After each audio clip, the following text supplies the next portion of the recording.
now we have our Motul Super Sports GPSP and our Motul Motor Youth Cup Senior Plus. On pole, we have Alfonsi Ray Dakigan of Sharp Honda. His first pole since 1.5 years ago, coming back since his Moto IR 3 days. Second is Jacob Sablaya of Project M Honda Kobe Racing Team.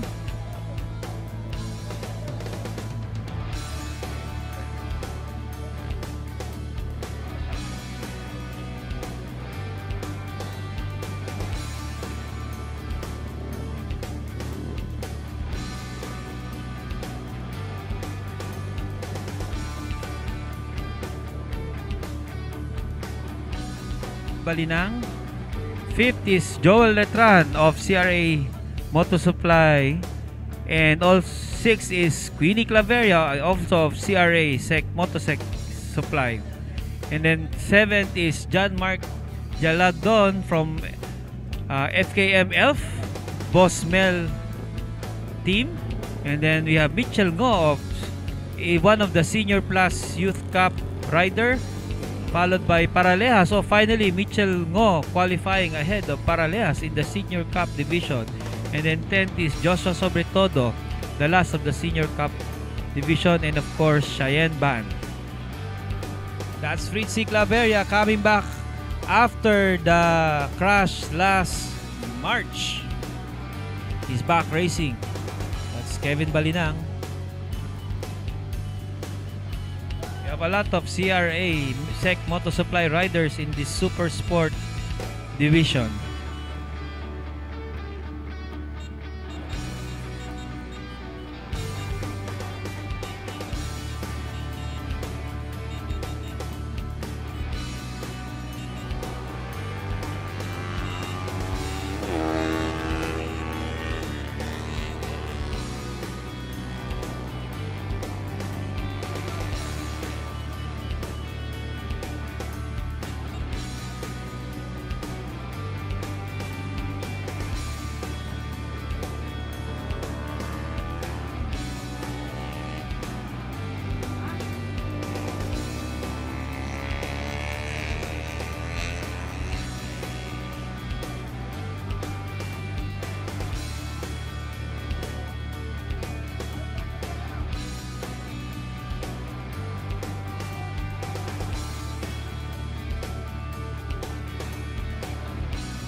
Motorcycle racing fans here in Tarlac staying despite the downpour earlier. Maraming salamat po. Sana nag-enjoy kayo. Ayan, medyo kanya-kanyang dala na sila ng upuan because they are enjoying the race. May mga iba nagpipiknik pa. Kita nyo po, marami na pong tao ngayon sa Tarlac. Nag-enjoy po. It's a family day here. May camping pa tayo. Kakamping pa sila. Enjoying the race.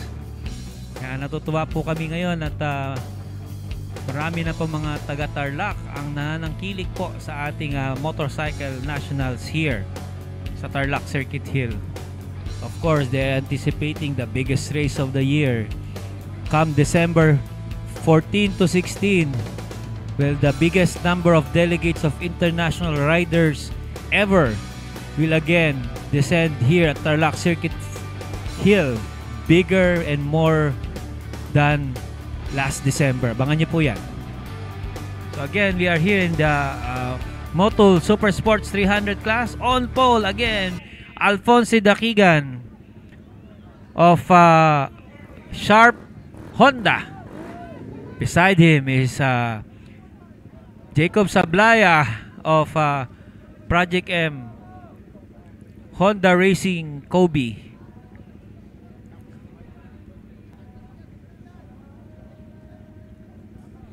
And third on the grid, Fritzy Claveria, his first real race after that big injury last March. He will try to prove that he's back and on the pace.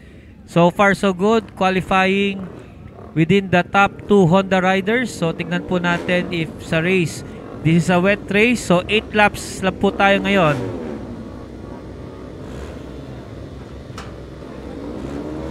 Yan po, let's see for the warm up lap. Kaya kita nyo po ang mga tao, dumadami na po ang nanonood dito sa Tarlac Circuit Hill. Warm up lap pala po, warm up lap. Ito po, makikita natin. But the top 3 riders are using 3 different bikes. Joshua, Paul Sitter, Fonzie Dakigan is using a CBR 250, Jacob Sablaya CBR 150, and Fritzy Claveria on a Ninja N4. Kahit iba-iba po ang displacement nila, kanya-kanya pong advantage. Lighter but slower, faster but heavier. So ang parang sweet spot dito si Alfonsi, no? That's why he's on pole position. So tignan po natin. It's Fonzie's first race back here in Tarlac. First race in Tarlac actually since 2022. So and first race here back at the Moto IR Championship. Dito nakilala po siya sa Moto IR3 Championship back in 2021 when he battled Ian J. Sobretodo for the All-Star crown. So they're coming back slowly to take the grid and resume with this 8-lap race. Meanwhile, our Motul Senior Plus Division on KTM RC390s in partnership with KTM Philippines. Sila po yung mga nag-graduate last year from our Kayo Mini GP bikes. Their reward this year, full season of free racing on the KTM RC390 on the Moto. So after this season po, yung tatlo na yan ay mag-graduate na. They're in their second year, hanggang 2 years lang po ang Youth Cup. So we hope that these 3 riders are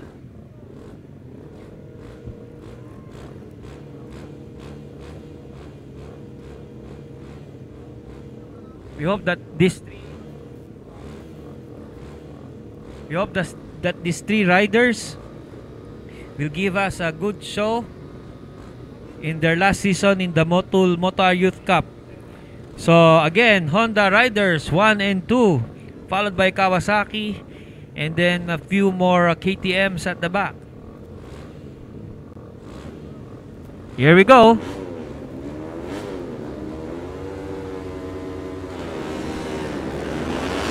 Good start this time by Fonzie Dakigan, unlike in Moto IR where he lost his good starting grid. Now, I think he made the best start and immediately he converted his pole position into the lead from the first corner. It's a wet race, a bit tricky. So tignan po natin kung ma-maintain ni Fonzie, ni Dakigan, ang kanyang lead. 8 laps po ito, 8 laps. Fonzie Dakigan of Sharp Honda, followed by Jacob Sablaya of Project M Honda Kobe Racing Team. Dakigan sporting still the number 51 nung nanalo po siya ng one of the contenders in the 2021 Moto IR3 All-Star. Last race lang po siya na nawala sa championship, but hopefully magtuloy-tuloy po siya sa Moto IR Championship in his bid to international glory. 13 years old pa lang po si Alfonsi. So let's hope a bright international racing career awaits him starting from today. Yan, medyo nagtitipto po ang ating mga riders. Again, it's a wet race. So our scheduled 12 laps has been cut down to 8. Pero ayan po, ang ating mga fans nandyan pa rin po at dumadami na. Alfonsi Dakigan, bike number 51, 32, Jacob Sablaya, 137, Fritzy Claveria, darling of the crowd dyan, si Fritzy Claveria, master coach Fritzy Claveria, and then this big pack of SP riders, and you know, you can see the Motul Senior Plus on their KTMs following. So it's Dakigan immediately, almost a 2-second gap over Sablaya, then another 2-second gap over Claveria, and then followed by his daughter who's leading the SP division, Queenie Claveria, bike number 71, another 7 seconds down. It's a bit slippery. Jacob Sablaya not forcing it. Hindi po niya. Jacob Sablaya has more to lose here because ang kanyang inahabol on points is Fritzy Claveria na nasa likod niya. Fonzie Dakigan is his first race only, so hindi po siya title championship contender, but he's here to prove a point. He's here to show what he can do against the national racers here in the Super Sports 300. So we're quite happy, a big grid of our sa ating Super Sports 300. We have Hondas, Kawasaki, and a multitude of KTM bikes competing. That's Jacob Sablaya, bike number 32.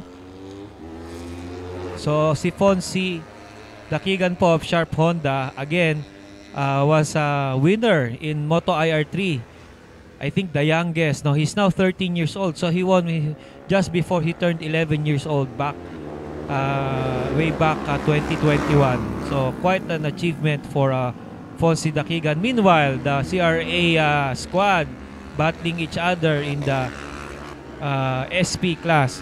So so it's now the speed has now segregated the pack that GP riders are in the top 3, followed by the Senior Plus Youth Cup on their KTM RC390s, and then all the SP Super Sport 300 class from 7th to 11th position.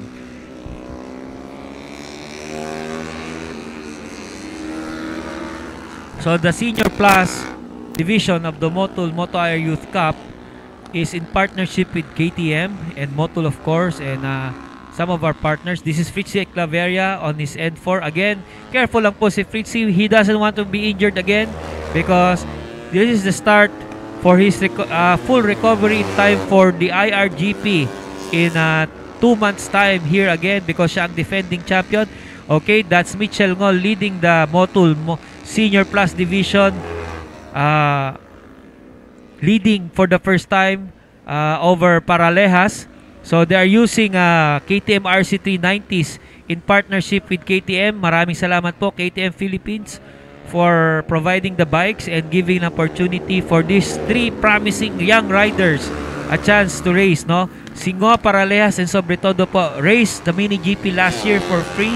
Their reward this year is a season of racing on the KTM RC390s in the Senior Plus division, and it is their last in the Youth Cup. Hang maximum of 2 years lang po sa Youth Cup.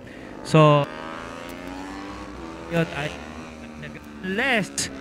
unless we get a sponsor for ito lang po I'm sorry, these are only 200cc but they're making contact. Sobretodo, no, it's Paralejas getting the inside of Mitchell Ngo, almost touching. Yan po, pinapakita na magkakaibigan po ang mga bata, pero racing is racing.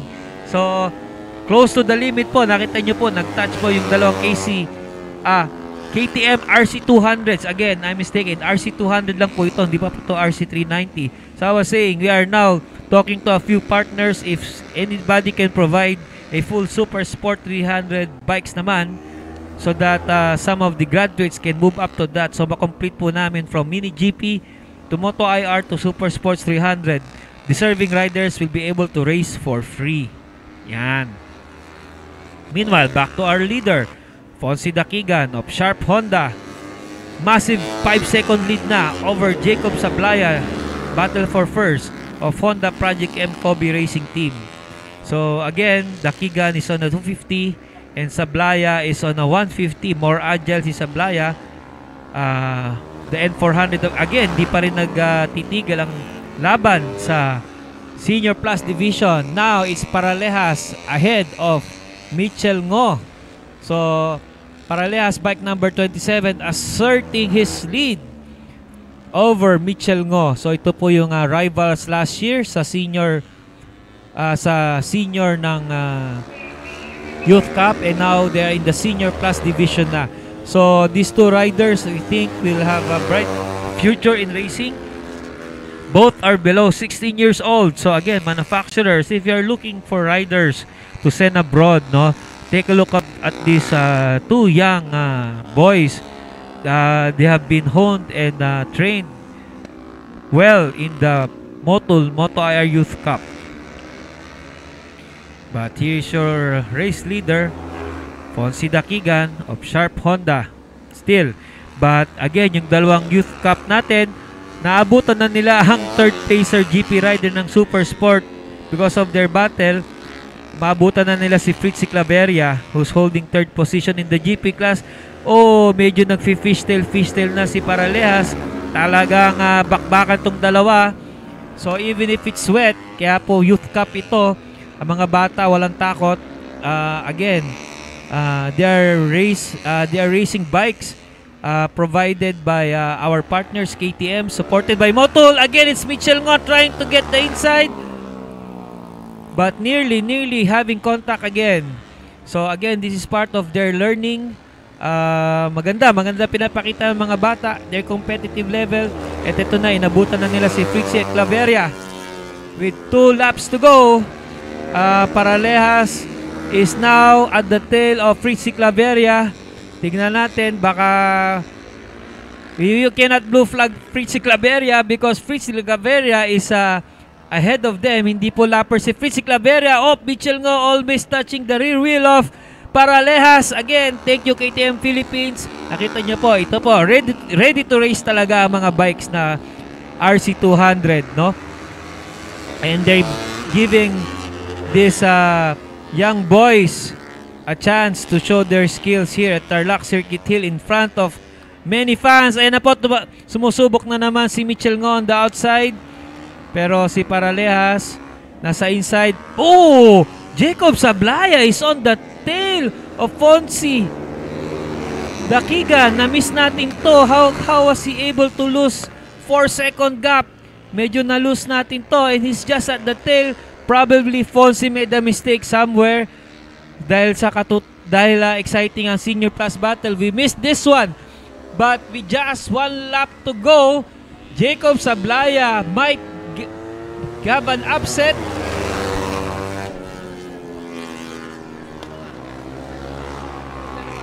Okay. So this is the last lap. Jacob Sablaya is nearly at the tail of Fonzie Dakigan. Just 0.15 seconds the last time they crossed the finish line, the start-finish line. Ayan na po si Jacob. Remember, Jacob Sablaya has more track time here, but Fonzie Dakigan has a bigger bike. So tingnan natin dito sa inside portion ng track. Malakas si Sablaya. This is where he hounds Fritzy Claveria. Itong next corner, tignan natin kung makakalasot siya kay Fonzie Dakigan. Sinara ni Fonzie. Maganda ang racing line ni Fonzie. Nope, last chance ni Sablaya. Tignan natin, nope, mukhang makakalusot ang front wheel niya. Nakalusot. Yes, ito na yung sinasabi natin. Jacob Sablaya managed to take the lead from Fonzie Dakigan with just 3 corners to go. When they come in, it's for the checkered flag. Will Sablaya, yes, Sablaya. Again, I think napagod or nagkaproblema ang bike ni Fonzie because Sablaya is just fooling away with Fonzie Dakigan not being able to challenge for the win at the checkered.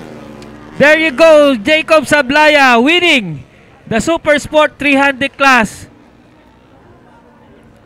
Whoa, meanwhile, here's the last lap battle between our Senior Plus Division. Ayun na po, pumasok sa loob si Mitchell Ngo. Nasa labas na uli si Paralejas going to the last corner. Ayan po. No, one more. Tingnan natin. Oh, sumaksak. Oh, nag-off-road si Travel Paralejas.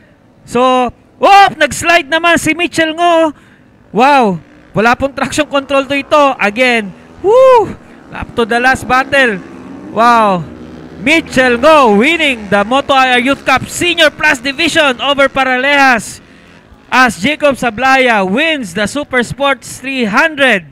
Jacob Sablaya, congratulations. Wow, we have to know what happened to Fonzie in that last 2 laps, why he lost such a big lead. But congratulations to Jacob Sablaya, your race winner of Honda Project M Kobe Racing Team. Sabi nila kanina, parang IRGP na daw yung unang mga karera.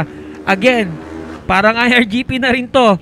Maraming surprises. Good job Sablaya and Dakigan, and also Mitchell Ngo and Travis Paralejas. Wow! Woo!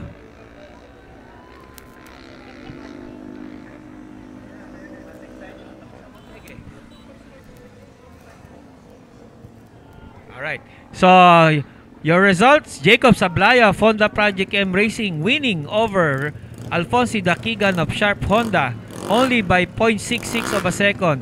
Meanwhile, Mitchell Ngo won over Travis Paralejas in the Moto Air Youth Cup Senior Plus Division by KTM, while Fritzy Claveria preserved to finish the race in third in the GP class, followed by Joshua Sobretodo. The winner in the SP class is Jonel Letran, though a new name, from CRA Sec Moto Supply RC, followed by Kevin Drew Balinang of CRA Sec Moto Supply again, then John Mark Dialagdon of FKM Elf Bosmel FI Cleaning, then Queenie Claveria of CRA Sec Moto Supply, and Cheyenne Ban of CRA Sec Moto Supply. Wow, another good race. Congratulations again, Honda.